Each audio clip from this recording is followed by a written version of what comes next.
Hello. Shekhar ji बोल रहे हैं? हाँ जी। मुझे आपसे एक जरूरी बात करनी है।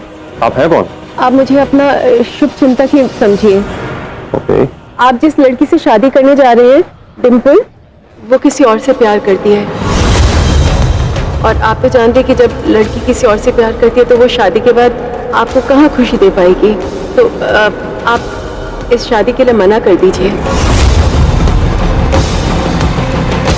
ऐसी बात है तो डिम्पल खुद भी तो मना कर सकती है।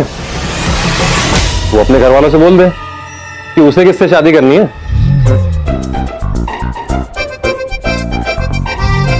हाँ, उसने बोला था, बात की है उसने परिवार वालों से, लेकिन वो आप समझते नहीं है। वो दरअसल जिस लड़की से प्यार करती है ना, उसका परिवार और वो डिम्पल का परिवार आपसे उनकी बनती नहीं है, मतलब काफी दुश्मनी है। लेकिन मुझे पूरा विश्वास है कि एक बार शादी हो जाएगी तो फिर सारी उन लोगों की दूरियां खत्म हो जाएंगी। आप बस मना कर दीजिए। मैं क्यों मना करूं भाई? नहीं समझी? अभी डिम्पल की एज ही क्या है? She is young. तो इस एज में ये छोटे मोटे क्रशेस होते रहते हैं। मेरे भी थे, बट शादी के लिए एक स्टेबल पार्टनर चाहिए, जैसे कि मैं। तो डोंट वरी, शादी के बाद प्यार हो जाता है, उसको भी हो जाएगा। आप इतनी यकीन से कैसे कह सकते हैं कि शादी के बाद प्यार हो जाएगा? नहीं हुआ तो भी ठीक है। शादी इज नथिंग, बट एक बड़ा कॉम्प्रोमाइज होता है, तो कर लेंगे। क्या कर लेंगे? अरे भाई, कॉम्प्रोमाइज। देखिए, ये प्यार व्यार की चीजें बेकार है। क्या है ना, थोड़ा प्रैक्टिकल होना पड़ता है। उनकी फैमिली लॉयर है, हमारी आगे चल के शादी होगी, कोई केस वेस हुआ तो इजीली सॉर्ट आउट कर सकते हैं।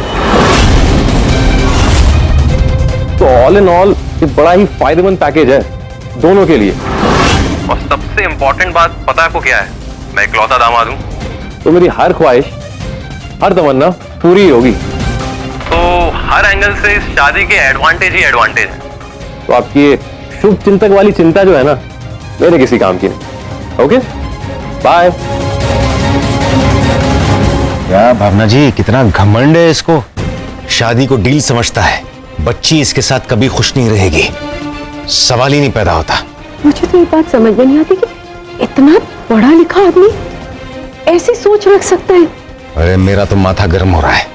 एक तो आपको गुस्सा भी बहुत ज्यादा आता है राघव जी। आप चलिए, आपका माथा ठंडा करते। चलिए चलिए ना, आइए।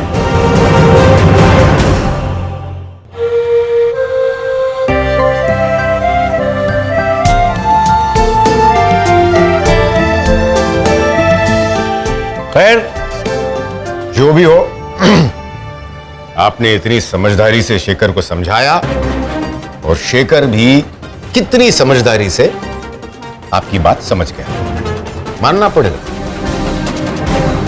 क्या सुनना चाहते हैं? कि मैं हार गई, आप जीत गए? ठीक है, आप जीत गए। खुश? खुश? खुशी के मारे तो मुझे चक्कर आ रहा है भावना जी, चक्कर। अब क्या हम मेरे टेढ़े मेरे रास्ते पर भी चलकर देख लें? शादी करवानी है ना दोनों की?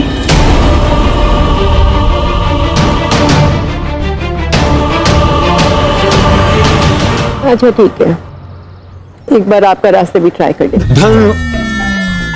धन्यवाद भावना जी। तो एक काम करते हैं, हम ये ना बाद में डिस्कस करते हैं, क्योंकि यहीं पर मेरी एक मीटिंग है, मैं चलता हूं। एक मिनट, मीटिंग के लिए जा रहे हैं? हाँ। ऐसे? नहीं, इसको खत्म करके जाऊंगा। एक मिनट, हाँ, शक्ल देखिए अपनी। ओह, नजर का टीका। अरे वाह, क्या बात है। मैंने देख लिया, अब आप भी देख लीजिए।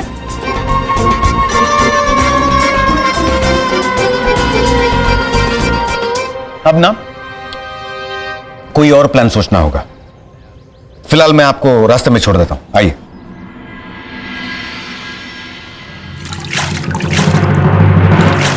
अरे मूर्ख, तूने पहाड़े नहीं सीखे? साधारण हिसाब किताब भी तुझसे किया नहीं जाता। अगर ऐसे ही कुछ दिन चलता रहा ना तो हिसाब करने को कुछ बचेगा भी नहीं। अरे 4 दिन को भानु क्या चला गया, तूने तो नुकसान की झड़ी ही लगा दी। इतने साल हो हुए तुझे कारोबार करते करते नफे नुकसान की कोई सूझबूझ नहीं तुझे? अगर भानु 4 दिनों नहीं लौटा ना तो हम लोग भिक्षा मांगने के लिए सड़क पर होंगे, सभी लोग। अपने बड़े बेटे को याद करने में बहुत देर लगा दी बाबूजी। अभी समझ में आ रहा है आपको कितने प्यार से, कितने जतन से उन्होंने पूरे कारोबार को संभाल के रखा था। वैसे देखा जाए तो बाबूजी हमें याद तो बहुत करते हैं, हाँ? भले ही हमें अपनी भूल का आभास हो ना हो, परंतु बाबूजी को अपनी भूल का आभास अवश्य हो गया है। अरे टेम्पो की मरम्मत करनी है, कैसे करें? पैसे कहां से आएंगे? बाबूजी हम आप पैसों की चिंता मत कीजिए।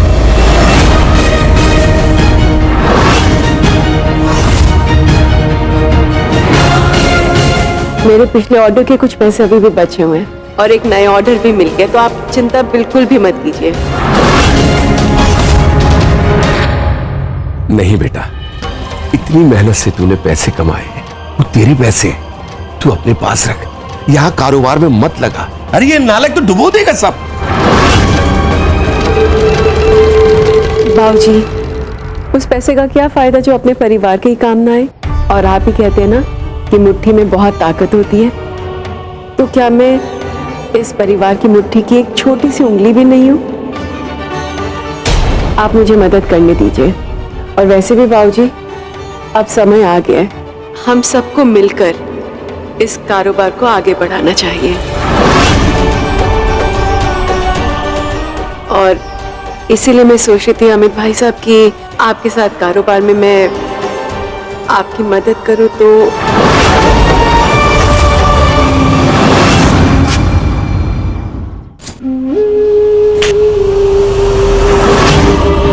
मेरे पति को इस घर से गए हुए 2 हफ्ता भी नहीं हुआ और तुम उनकी जगह लेने का सपना देख रही हो? नहीं, तुम्हारी ये जो हिम्मत है ना भावना, इसकी तो दाद देनी पड़ेगी। पर क्या है ना, मेरे जीते जी ये सपना तो मैं तुम्हारा पूरा होने नहीं दूंगी। तो तुम वो जो सीती हो ना, कच्चा पेटीकोट, बरसाती में बैठो और कच्चा पेटीकोट सी लो। और मेरे पति की गद्दी पर नजर ना गड़ाना तुम, समझी? भाभी, मैं आपके पति की गद्दी मारने की कोशिश भी नहीं कर रही हूँ। मैं भानु भाई साहब की जगह ले भी नहीं सकती हूँ, क्योंकि भानु भाई साहब, अमित भाई साहब बहुत है कारोबार संभालने के लिए। मैं तो बस एक अटकी गाड़ी को खींचने की कोशिश कर रही हूँ, एक सारथी की तरह। और मुझे मालूम है कि भानु भाई साहब, अमित भाई साहब के बाद इस गद्दी का अधिकारी आपका बेटा अभिषेक है। वो आपकी गद्दी संभालेगा, है ना अभिषेक?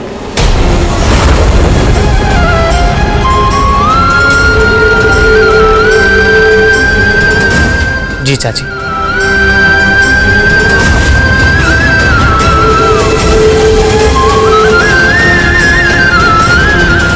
अभी सच? हाँ मम्मी, मैं कारोबार संभालने के लिए तैयार हूँ।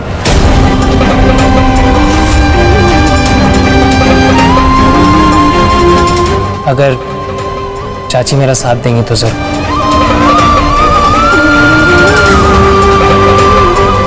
शाबाश बेटा, शाबाश। जो काम अभिषेक के लिए भानु नहीं कर पाया, तूने कर दिखाया। बाबूजी, आप देखना, हमारा अभिषेक इतना मेहनती है कि वो इस कारोबार को कहां से कहां पहुंचा देगा।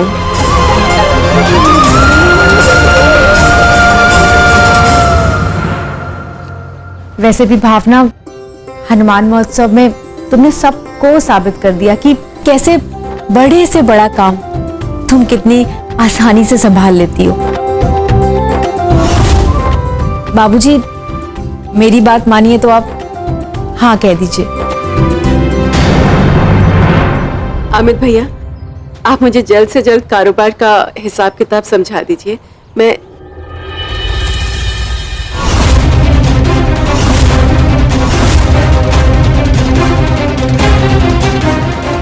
देखा, चला गया, उसे जाने दे, छोड़ दे। मैं तुझे समझाऊंगा सब कुछ, सारा हिसाब किताब। मैं बेटी जरा स्नान करके आता हूं।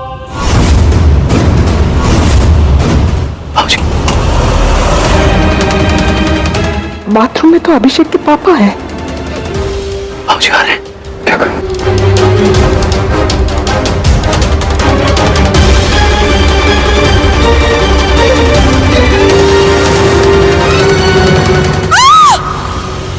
क्या हुआ बड़ी बहू?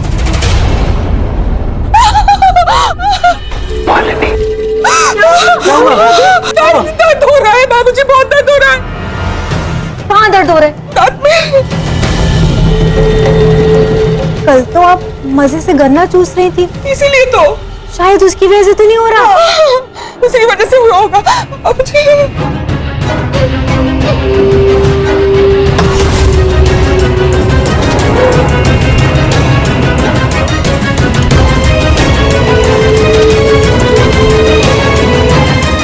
भाभी, मैं आपके लिए लौंग और फिटकरी का पानी लेकर आती हूँ। कोई जरूरत नहीं, हम ले आएंगे। अरे भाभी, दर्द हो रहे में ला। कहा ना, कोई जरूरत नहीं, हम ले आएंगे ना। कहा ना। लाने दीजिए ना चाची को, ठीक हो जाएगी। लाइए लाइए, ले आइए चाची।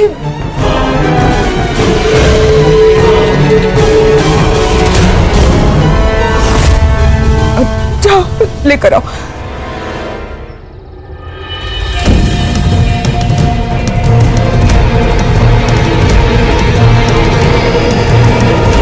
हाँ विनोद भाई, मैं समझ सकता हूं। आप सब कुछ मेरे ऊपर छोड़ दीजिए ना। हाँ, शेखर और डिंपल की शादी होकर रहेगी। जी थैंक यू।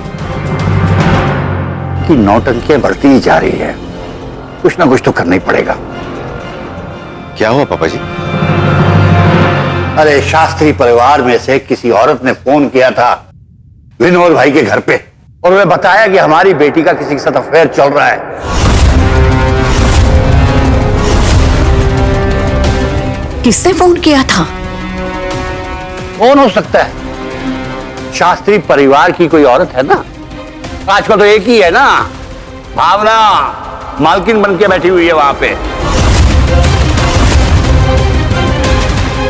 जाके बात तो करनी पड़ेगी।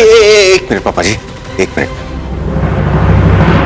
हमारे पास सबूत क्या है कि वो कॉल भावना जी ने किया है? तो राघव, इसके अलावा और कौन हो सकता है? कोई भी हो सकता है पापा जी। टेढ़े लोगों की कमी है क्या इस मोहल्ले में?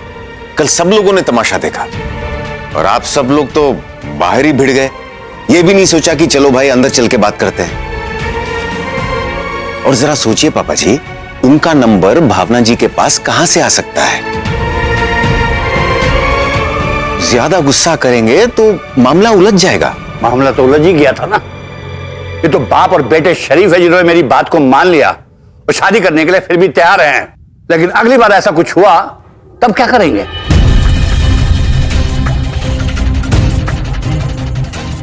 भैया, पापा जी बिल्कुल ठीक कह रहे हैं। मुझे नहीं लगता कि वो लोग डिंपल की शादी कहीं और होने देंगे। अरे वो तो चाहते ही नहीं है कि डिंपल का रिश्ता हो।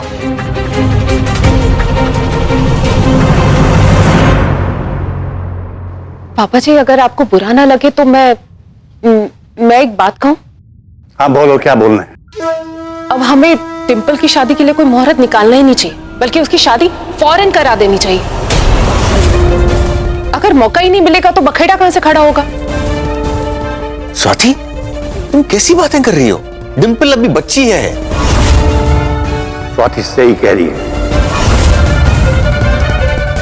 हम अपनी बेटी की शादी उस लड़के के साथ 3 दिन के अंदर ही कर लेंगे।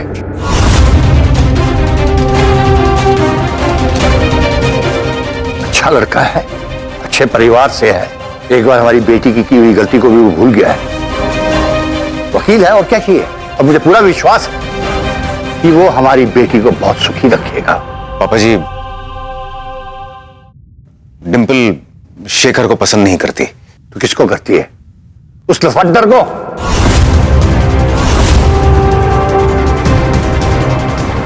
अरे शेखर एक अच्छा लड़का है, पढ़ा लिखा लड़का है, अच्छे खानदान का है। वहां जाएगी तो मेरी बेटी हमेशा सुखी रहेगी। और सविता, और बहू तुम दोनों शादी की तैयारियां शुरू कर दो। जी पापा जी। लेकिन पापा जी आप मैंने कहा ना, तुम अपनी बहन की डोली उठाने की तैयारी करो, उसे मनाओ। सविता जाओ, लिस्ट बनानी शुरू करो। जी। ये देखिए, फूलों के साथ, और अगर आपको गुब्बारों के साथ चाहिए तो ये स्टाइल भी कर सकते हैं। और अगर बच्चे का पहला बर्थडे है तो स्पेशल तो होना ही चाहिए ना। और आप जानते हैं हम लोगों ने मेन्यू भी चेंज कर दी। ये देखिए, पहले हम लोग कचौड़ी और पूड़ी करते थे, अब हम लोगों ने पास्ता, पिज्जा, बर्गर, हर वो चीज जो बच्चों को पसंद है ना, वो सब डाल दिए। तो बताइए। हाँ वो तो ठीक है, लेकिन कुछ डिस्काउंट तो दीजिए। डिस्काउंट अच्छा ठीक है, अगर आप बोलते तो आपके लिए हम डिस्काउंट दे देंगे, लेकिन उसके लिए आपको हमें एक और बड़ा ऑर्डर देना पड़ेगा। फिर मैं अपने बाकी लोगों से बात करके आपको 25% तक डिस्काउंट दे सकती हूँ। क्यों नहीं, मेरे भतीजे का रोका है 2 महीनों में। लो, फिर तो वो ऑर्डर हम ही करेंगे। अभी जरा वो नया वाला कैटलॉग देना। जी चाची। चाचू, वो जो आपके बाजू में नया वाला कैटलॉग पड़ा है वो देना।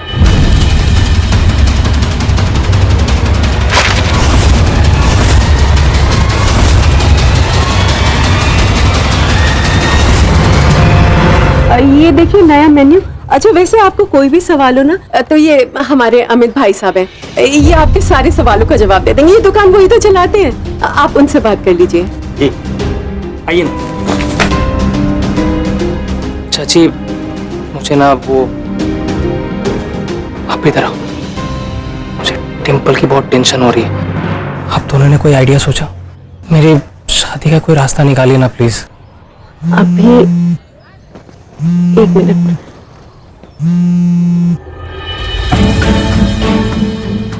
राघव जी, सब ठीक है ना? भावना जी, आप प्लीज 8 बजे शाम को गली के बाहर आ जाइएगा। और हाँ, अभिषेक को भी साथ लाइएगा। हुआ क्या है? बहुत बड़ी प्रॉब्लम हो गई है, मिलके बताता हूँ।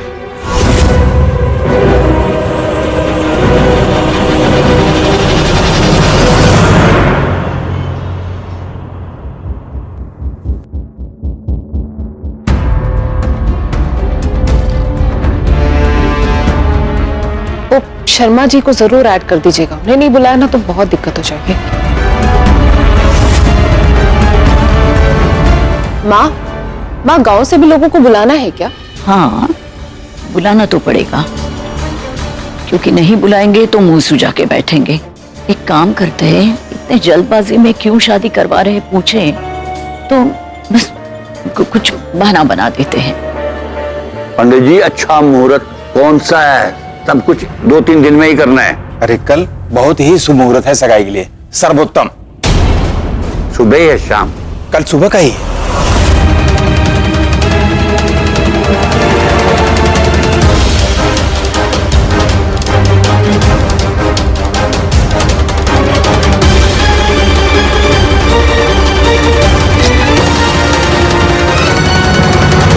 हाँ, बधाई हो विनोद जी, कल सुबह का मुहूर्त निकला है। हाँ, आपको भी।